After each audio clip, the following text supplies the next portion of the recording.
7:31. How is it a rush? How is it a rush to be ready for 7:31? I don't know. Welcome everybody, if you're arriving, to the Katie's Arms, your pub online. Welcome one, welcome all. Change of wine. What is this even? Barefoot Zinfandel. Now, if you're new to the pub, you may have views about this wine. I love barefoot wine, I love barefoot Merlot, but today we have Zinfandel because I started it, so that's what's happening. If you don't know why you're here or what you're doing here, this is the Katie's Arms, our pub online. We started the pub 5 years ago. It's a place to come and laugh and feel better. I'm not going to do the whole explainer this week because I did it last week. But essentially, if you want to be here and have a laugh for the next half an hour with me or at me, perfect. If you want to think differently to me about anything or you have different views to me, perfect. If you don't really like me but don't really have much else to do, perfect. All those things are great. If you feel the need to tell other people what they think, or you think you're the arbiter of what other people can think, or if you think what you think is right and what everyone else thinks, if it's the same, then that's right, but if it's different, then they're wrong, then politely what we say each week is, would you mind fucking off? Because we're not here for agreement. I'm not here to ask you to agree with me. And also, if you feel offended, that's great, because that will happen. And if you just wait, then someone else will be offended next. If you feel like you can't handle your own offence, again, the option's fuck off. Okay, we'll keep that to a minimum. Cheers, everybody. How's everyone doing? Hello from Nashville. I should be the next Prime Minister. Well, the bar is set quite low, isn't it, at the moment? Honestly, all of them.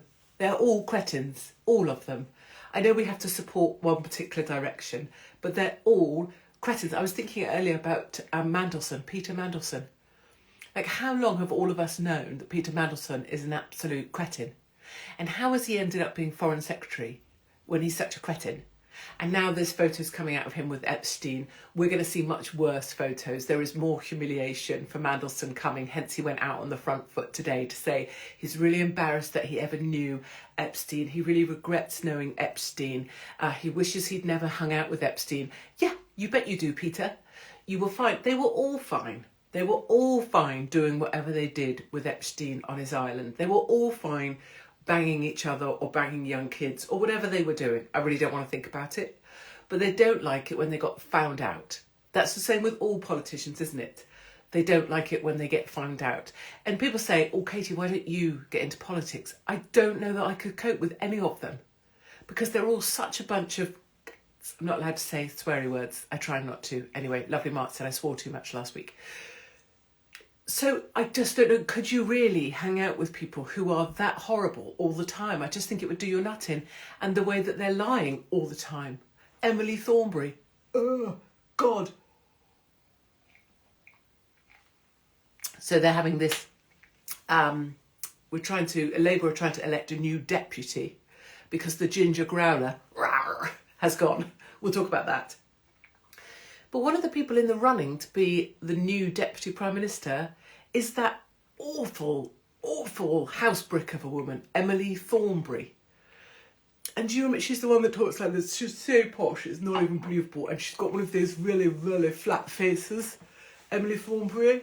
And you can tell that she went to a really exceedingly expensive private school when she was young. I imagine she boarded because she's one of those girls, you know, very, very, very large, would have been in the girls' house, probably played hockey or lacrosse, and probably talked about periods a lot, and was probably actually one of the reliable sort, you know, because rather chunky, probably didn't see many boys, but, you know, Emily Thornberry. And I imagine Emily Thornberry, my 90-year-old granddad called Angela the Growler when talking about her. Oh, thank you, Grandad. Emily Thornberry, yeah. So, and now she's pretending to be Labour, but actually is just very, very rich. Still has her contact book, which is all the people she used to know when she used to be in boarding school. Yeah, jolly hockey sticks with their horses and things. And she's the one that rocked up at someone's house and there was a white van. and did St George's Cross, do you remember? And she said, oh, look, this is the average intelligence of these people. So she's looking down her nose, but she's pretending to be like nice, but she's 100% not. I know that girl. I remember playing netball against people like her, and I always wanted to just give them an extra. But they were built like a fucking house brick. Emily Thornberry, she wouldn't blow over in a breeze. No. In fact, I think Emily Thornberry quite possibly is allergic to Monjaro or indeed Wegovy, because I can't imagine any other reason why Emily Thornberry is still the size of a fucking house brick these days. Anyway, that's the start. That's before I even, Katie, you are the one. I don't even know where that came from. Where did that come from? Can I say something quite concerning? Oh, I've just seen a message. Oh, I don't think I like the tone on this. This is a message from lovely Mark. This is a good example of how if you read emails in a pissy tone, they can sound really pissy. Get this. So this is, if you receive an email from someone at work that you hate, right? The bitch that you hate. So you read it in the voice that's like already like, oh, fuck off, Linda. Any shop orders after today won't be sent until second week of October. So fuck you sideways. That's what... And of course he doesn't mean it like that. What lovely Mark is saying is, because we're going to be on the road quite extensively again, if you make any lovely orders from the shop, and thank you very much for buying all the books and everything, and also I hope you're enjoying, but what he's really saying is if you make an order, please know it's going to take a little bit of time till the second week of October to get to you. So sorry about that, but we're not here. Well, people are, but we're not. But if you read it like in the manner of where you hate HR, and everyone should hate HR. Anyone here work at HR? Bloody HR. Fucking gossipy old cowbags. You know how I feel about HR. They just sit there, don't they? Hold on. Let me get my... Oh, God, sorry. Get my thing. This is HR, isn't it? Obviously, they don't look like this. I mean, not that I look like anything, but what I mean is I'm not 155 stone. HR, they just sit there. Oh, yeah. What seems to be the problem? Hold on. I'm just going to put everything you've just told me into an email so I can bitch about it. Then I'm going to see the manager above you and then dob you in. Because that might get me a promotion, but it will sure as hell fuck you over. And then I'm going to write it down on a few forms. And then when you're not in the room, I'm going to eat another donut and then chat and bitch to this woman here who's also from HR. And then next Tuesday, Wednesday, Thursday, Friday, we'll be out on a course so that we can accrue some more, whatever those fucking points are that they accrue. Fucking HR. No business needs HR of any description. They're always overweight. They always, they do that thing where they have a spare pair of shoes under their desk. So they come in their fucking awful Skechers, and then under the desk they have these sad, awful heels. Like, this isn't a snob thing. This is just, and then they get their foot out of their Skechers with their tights and put it into their shitty, battered high heels so that they look more like HR. And they've always got shit highlights. That's how you know someone works in HR. Shit highlights. I think I'm not being very nice. Should we try and be a bit nicer? Or should we have a massive bitch fest? Should we just have a night off and just bitch? I say yes. What do we say? HR have made work unbearable. Absolutely. HR aren't there for you, they're there for the company. No, I don't think so. I think they're mostly there for themselves. And to get those, what are they called, those points that they get when they do a course? Oh, I've got many points in my continuing, that's it, continuing CPD. Yeah, I've got 100,000 million CPD points, yeah. Because I essentially spend all my time doing courses with flip charts. There's always a flip chart, isn't there? And they're always like trying to get you.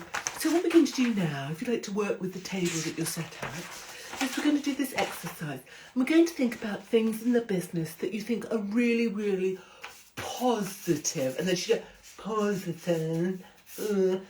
And, not allowed to do Joe Deacon. Positive. So if you'd all like to write down 3 things on your post-its that you think are really, really positive, and then we're going to stick them up here, and then we're going to discuss, okay? So what we'll do is put the post-its up, then we're going to have a discussion. So now, if you'd like to work in your tabletops for, and then they give you a huge amount of time, like, so if you'd like to chat about that for 25 minutes, 25 fucking minutes, 25 minutes, fat Brenda.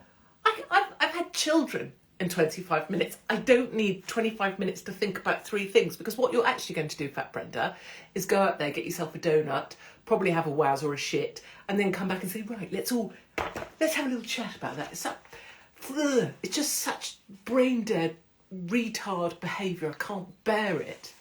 And they think they're so fucking great. Okay, great. Bitch fest continues. Oh, now let's bitch about the Black and White Tea Towel Brigade. So when I was in London, 2 things. One, look, now I'm going to say thank you. So we're not going to bitch the whole way through, right? But Black and White Tea Towel Brigade were in London when I was in London this weekend. And interesting, so they all came up on the train and they were all, la la la, free, free Palestine, free, free Palestine. What are we going to do? Free Palestine. And then they all went to Parliament Square and sat down, and I think they felt better about themselves because they felt like they'd freed Palestine. I guess what they hadn't really done is freed Palestine. I guess what they had done is walked through London on a nice sunny day and all felt better about themselves in their black and white tea towels, and they'd shouted quite a lot. But I will give them, that is quite similar to freeing Palestine. You know, freeing an Arab nation, one of, I think, 53, is it, Arab nations the Arabs have got? And Israel's got how many? Oh, yeah, 1. But anyway, maybe walking through London with a placard is very similar to freeing a nation state. I mean, I don't know. That's if you call Palestine a nation state, which I wouldn't. Anyway, gossip. So they were going down outside number 10 on their way to Parliament Square. So all along there, when I went down early, just to, recce for you guys, keep your eyes on the enemy, all of the stalls set up. What a grift. Like, I'm up for, like, when I go to Trump rallies or whatever, there's all the MAGA merch. I love it. You can get a MAGA hat, you can get a little Trump with a waddly head, you can get tea towels, I get it, right? Merch for MAGA. I like it. I buy some usually. I want to support people. I don't care where the money's going. I hope they're getting it, because as far as I'm concerned, spending money to support people trying their best is great. Merch. Pro-Pally merch everywhere.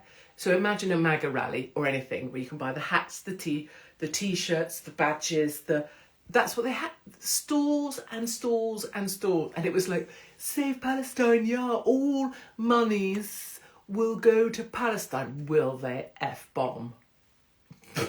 None of that merch money is going to free Palestine. Let me just tell you that. There was loads. There was badges. You could buy some more tea towels. So say you haven't got enough tea towels to wrap around your head, you could buy some more, which actually, given the faces on most of them, it's quite an advantage when they're bandaged up with a black and white tea towel. One guy was selling olive oil. It wasn't from Palestine. He was just selling olive oil. All right there, Mahmoud. Good on you. Why not sell some olive oil at a pro-Palestine march? I mean, what student doesn't want some more olive oil? Just funny. Let me see. Wouldn't buy a thing, exactly. Let me see what you're saying. Hey, y'all. Hi.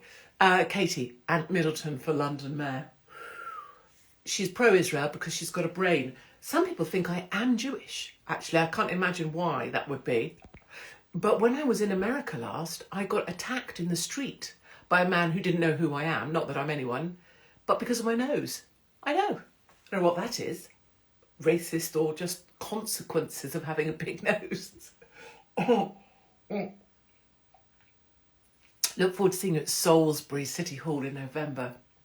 I cannot wait for that. That's a brand new venue. It's in the heart of military territory, which I just love. We have a great relationship with the people who just took that over. They've asked us specifically to go and play there.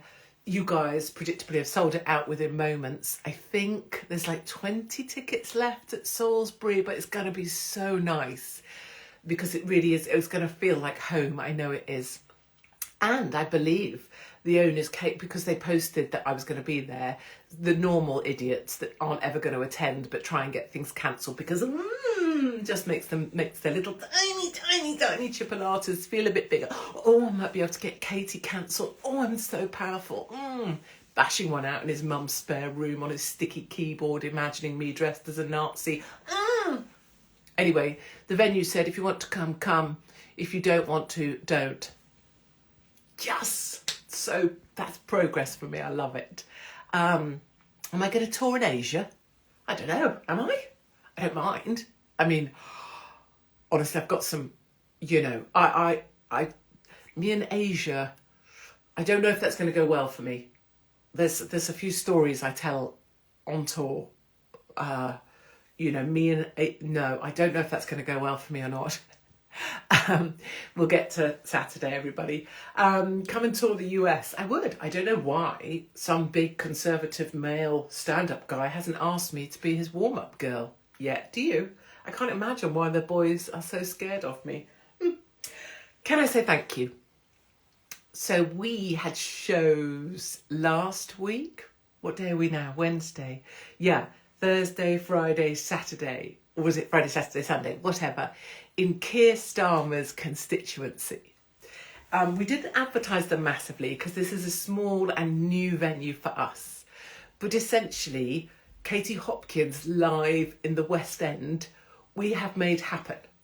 So we performed at Seven Dials in Covent Garden in Keir Starmer's constituency. 3 nights on the trot, completely sold out. Small room, but completely sold out without advertising, obviously, because you understand I'm not allowed. And we've been invited back next year. So we'll make sure you guys that are on our mail lists, katiesarms.com. If you've just got your email on there, just make sure you verify your email, and then we'll make sure you get the dates next year.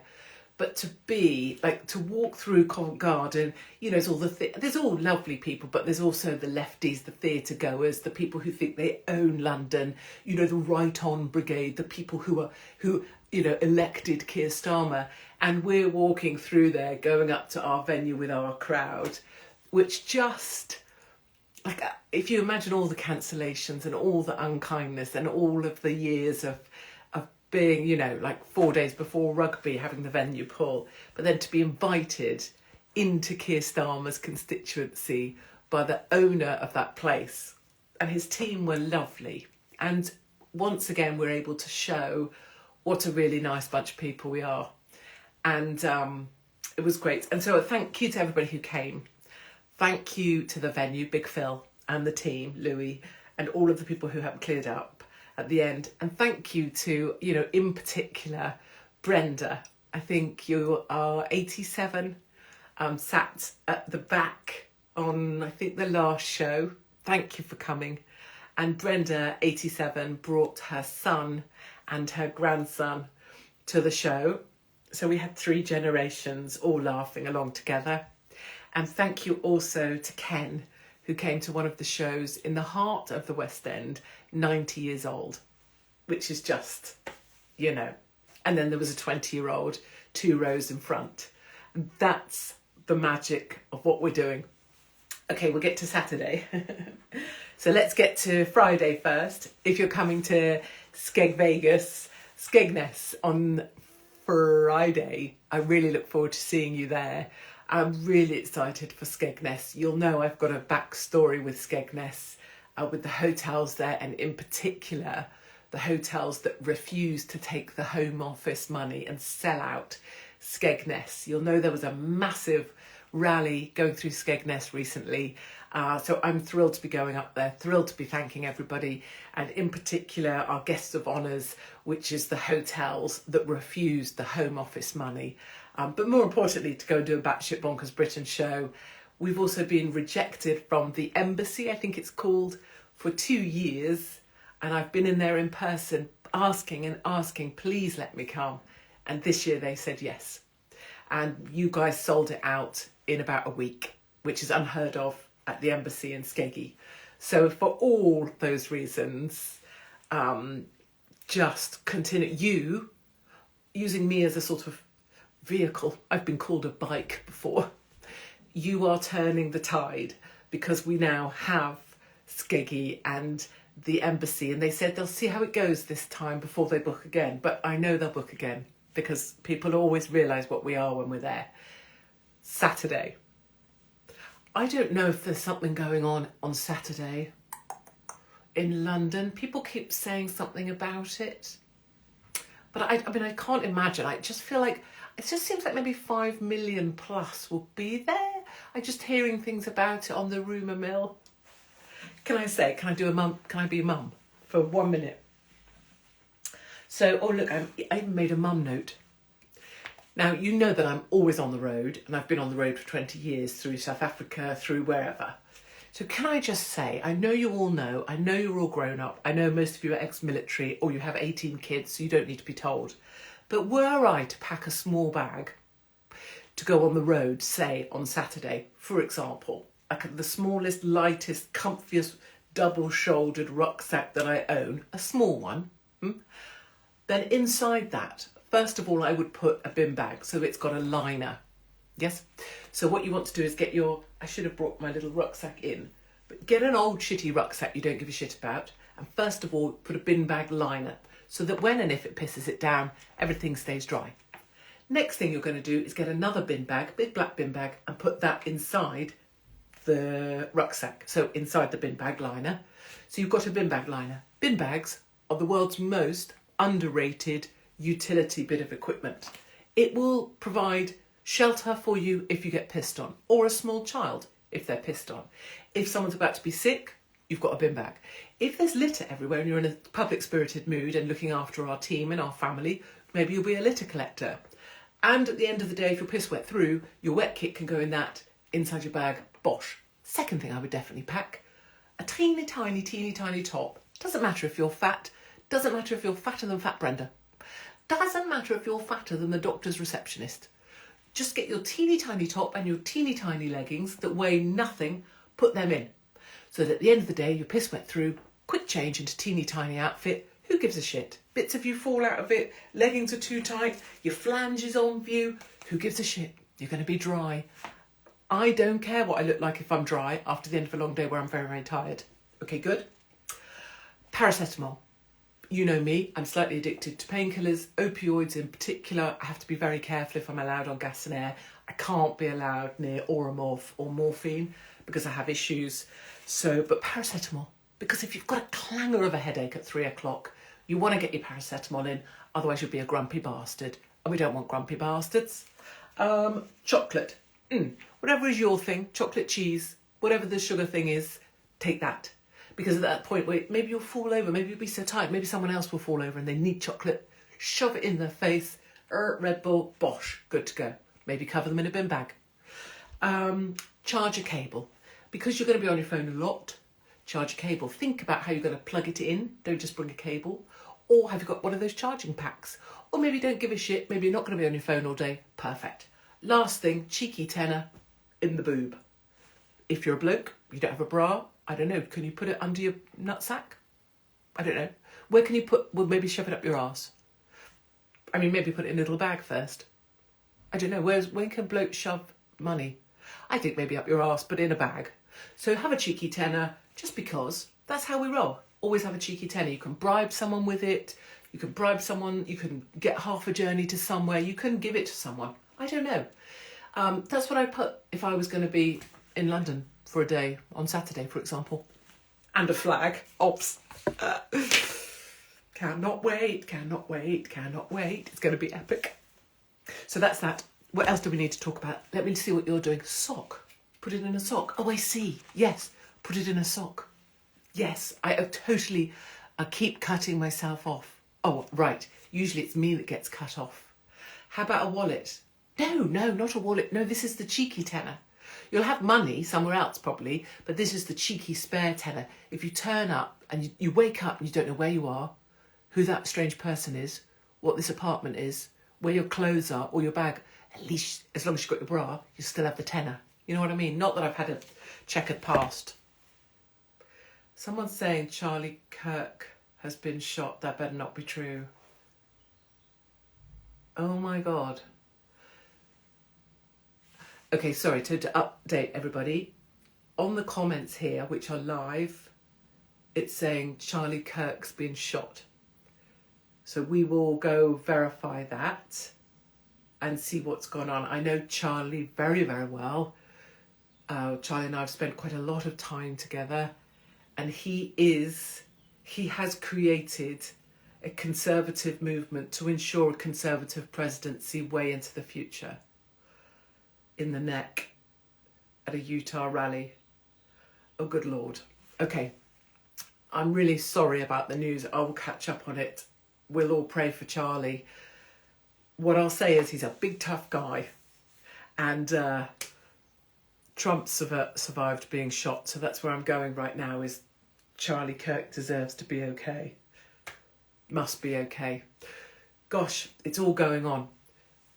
And I guess that whole being shot thing, so I've had stuff thrown on me before. You don't know it's not acid until it's landed.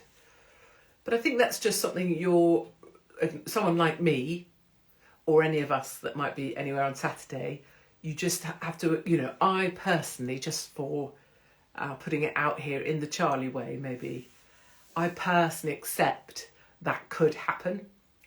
I absolutely walk without security anywhere and everywhere. I don't believe security is ever the answer, actually, and I don't think it helps. I often think security is driven by ego as opposed to security. Secondly, I firmly believe in life, your date, your time is already known. So I think, for me personally, my day is already decided.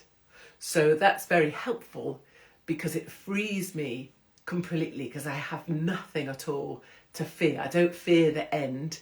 I've sort of done a dress rehearsal for it with my massive surgery because there was no guarantee of coming back. So I would say it's really helpful if you can get to a place where you don't fear the end, because life then becomes very exciting every day. And I think finally, how amazing, whatever happens with Charlie, how amazing to do such big things already in your life. By this point, everybody knows the name. Well, many people know the name Charlie Kirk, and he's created an American movement. And I feel that, for myself, I am already on extra time because my epilepsy was supposed to kill me off at 38 to 40, and I've had another 10 years already. So I guess I was trying to say something about not being fearful in the wake of the Charlie news. No, he's not died. Yes, I knew it. Go on, Charlie. What a legend. And what an indictment of the other side to be losing so hard that your only thing that you can think to do is to shoot someone. Someone comes and shoots me, what a sad way to try and engage with someone, to shoot them. So my loves, be not fearful, walk without fear, get out there and live every damn day. I've often said, actually, and I say this to people who write to me with terminal diagnoses, is that if you get a terminal diagnosis, many people say, and I agree with this, that it is a really great thing for your life, because all of a sudden every day counts. And it sounds kind of a bit, oh yeah, blah, blah, blah. It sounds a bit like Michael Ball on friggin' Love Show, wherever it is. I can't bear that man after what he did with Captain Tom. But I will say it definitely makes you go for it. And so go for it. And hopefully when Charlie gets better, he will have a renewed energy to keep going for it. So I will see you on the road. I will see you on the road in Skeggy. I will see you on the road in London. I will see you on the road. I will go and visit Charlie if I can in the next week or so. And I will see you on the road somewhere. And if not, do be reassured, I'll be out there fighting the good fight. And if you're out there thinking of shooting me, yeah, go on, try.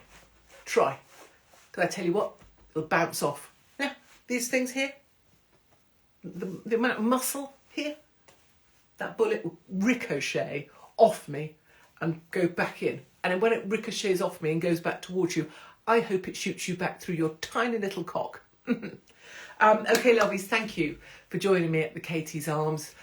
God bless to Charlie Kirk. Prayers to him. I'll go and get amongst that now. And I will see you in Skegness. I will see you on Saturday. I'll be, at the front. And God bless Tommy Robinson as well. See you on the road. keep up the good fight and keep looking out for each other. Our family is an amazingly powerful thing, and I can promise you that in the end we win. Thank you very much for listening to me this evening.